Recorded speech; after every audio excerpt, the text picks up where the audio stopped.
Assalamu alaikum, dear students. Today we are going to learn one of the interesting lesson of your textbook. The title of the lesson is Where there is a will, there is a way.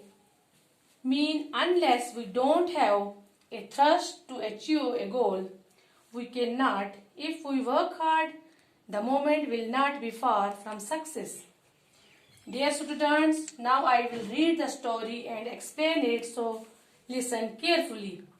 Come children, sit here. I will tell you the story of a boy who worked very hard to do what he loved the most, grandma said. दादी माँ बोलती है, बच्चों आकर मेरे पास बैठो और मैं आपको एक ऐसे बच्चे की कहानी सुनाती हूँ. Who was the boy, grandma? And what he did love the most? asked Mukesh. Mukesh अपनी दादी माँ से बोलता है कि कौन लड़का है वो और वो क्या चाहता है, वो किसे पसंद करता है. His name was Rafi and he loved to study, grandma said. दादी माँ बोलती है कि उस लड़के का नाम रफी है और वो पढ़ाई से बहुत उसे लगाव है. Then grandma told Rafi story to the children. अब दादी माँ क्या करती है, बच्चों को कहानी सुनाती है रफी की. Rafi was 10 years old. He was studying in 4th class when he had to quit school. Rafi 10 साल का लड़का है और वो 4th क्लास में पढ़ रहा है. उसने अपनी पढ़ाई छोड़ दी है, उसने स्कूल को छोड़ा है. His father had died and his mother was not well. He had 2 younger siblings, so he had to work to support his family. उसने स्कूल इसलिए छोड़ा है कि उसके बाप की डेथ हो गई है, वो मर गया है और उसकी माँ काम करने के अहल नहीं है और वो अपने छोटे भाई बहनों को उनकी भी उसको मदद करनी है, इसलिए वो काम कर रहा है अपनी फैमिली की सपोर्ट करने के लिए, मदद करने के लिए. He started working in a garage where he cleaned cars and prepared tea for his master. उसने स्टार्ट किया काम करना गैरेज में, जहां वो गाड़ियों को धोता है और अपने उस मास्टर के लिए चाय बनाता है. After some time he learned to repair cars. कुछ वक्त के बाद वो गाड़ियां भी ठीक करता है. But Rafi still missed his school, his friend and his books. His love for study did not die out. Rafi अपने स्कूल को बहुत मिस करता है, अपने दोस्तों को, किताबों को, लेकिन उसने अपने पढ़ाई से दिल नहीं मोड़ा. उसने अपने पढ़ाई को हमेशा अपने दिल में रखा, उससे मुंह नहीं मोड़ा. From a small salary of 500 rupees per month, Rafi saved some money to buy books. अपनी महीने की कम सैलरी में, कम तनख्वाह में 500 रुपए जो उसको महीने का है, उसमें से रफी बचत करके अपने लिए बुक्स खरीदता है. He worked at the garage during the day and studied at night. वो दिन को गैरेज में काम करता है और रात को पढ़ता है. One Sundays he would go to the school headmaster's home. एक संडे को वो अपने हेडमास्टर के घर जाता है. The headmaster helped him in his studies and encouraged him to do better.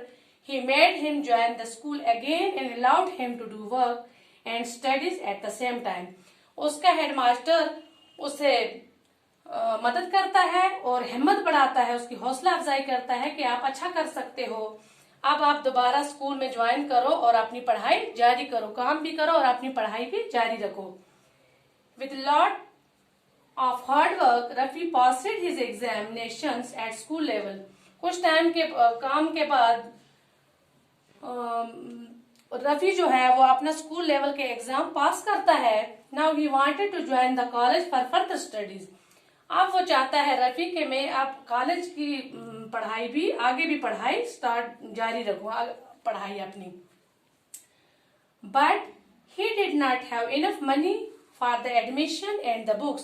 मगर रफी के पास पैसे नहीं है अपनी पढ़ाई के लिए, किताबों के लिए और अपनी एडमिशन के लिए. He had to work to earn. अब वो काम करता है और कमाता भी है, अब वो कमाता है.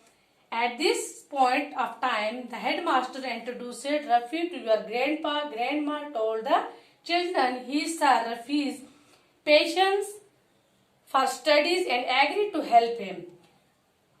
अब इस मौके पर हेडमास्टर रफी को दादा दादी से तारफ करवाता है और उनको रफी की दादा दादी को रफी के बारे में बताता है कि इसे कितना शौक है आगे पढ़ने का, और वो उन्हें मतमीन करता है, मुतफिक करता है, एग्री करता है रफी। अब वो मान जाते हैं उसके दादा दादी। एंड ग्रैंड माँ कंटिन्यूज रफी स्टोरी। अब दादी माँ जो है वो लगातार किस कहानी बता रही है रफी की। Rafi was so passionate about his studies that he passed his college exam with good marks. अब रफी को बहुत शौक था पढ़ने का और उसने अपने आगे की पढ़ाई जारी रखी और उसने कॉलेज में भी अच्छे मार्क्स लेकर एग्जाम पास किया। He joined the university and gave private tuition to earn money for himself and his family. अब उसने यूनिवर्सिटी में भी ज्वाइन किया और प्राइवेट ट्यूशन पढ़ाने लगा, क्योंकि उसको पैसों की भी जरूरत थी, अपनी फैमिली की उसको सपोर्ट करनी थी। Rafi topped the university exams and was appointed as a teacher in the university. Rafi ने यूनिवर्सिटी में टॉप किया, एग्जाम पास किया, मतलब टॉप किया अपनी यूनिवर्सिटी में, और वहां पर यूनिवर्सिटी में ही वो टीचर मुंतकिल हुआ, टीचर मतलब उसने अपॉइंट हो गया वहां पर। He always wanted to become a teacher. वो हमेशा एक टीचर बनना चाहता था, उस्ताद बनना चाहता था। With strong will and hard work Rafi achieved his goal. Rafi ने बहुत मेहनत की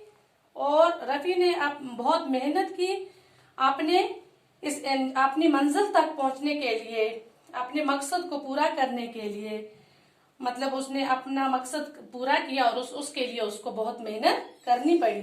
सो children, what do we learn from Rafi stories, grandma asked.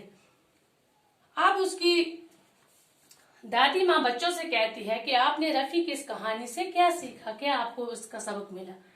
बच्चों, अब इस कहानी का, इस स्टोरी का, इस लेसन का जो टाइटल है वो तो मैंने आपको यहाँ पर लिखवाया है, समझ भी आया होगा आपको। Where there is a will there is a वे।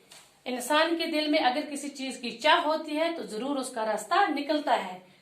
तो इससे हमें यह सबक मिलता है कि हमें हमेशा दिल लगाकर पढ़ाई करनी चाहिए अपने, और अगर हम दिल लगाकर पढ़ेंगे, किसी भी चीज की तरफ इंटरेस्ट होगा, पढ़ेंगे, दिलचस्पी रखेंगे, तो इंशाल्लाह हम कामयाब हो जाएंगे। मुझे लगता है अब आपको ये लेसन पूरी तरह से समझ आया होगा। अब ये जो डिफिकल्ट मीनिंग है ये मैंने आपको यहाँ पर लिखवाया है, ये अपनी नोटबुक पर लिखना। एनकरेजेड, हिम्मत बढ़ाना। जुरत, विल, चाह, ख्वाहिश। इनफ, काफी, भरपूर। अर्न, कमाना, नफा पाना। पैशनेट, शौकीन, दिलसोज। अचीव्ड, पूरा करना, मुकम्मल करना। गोल, मंजिल। क्विट, छोड़ना। सिबलिंग, छोटे भाई बहन। वे, रास्ता। एग्रीड, मुतफिक। अब ये अपनी नोटबुक पर लिखें तो इंशाल्लाह मुझे उम्मीद है कि आपको ये लेसन पूरी तरह से समझ आया होगा। अस्सलाम।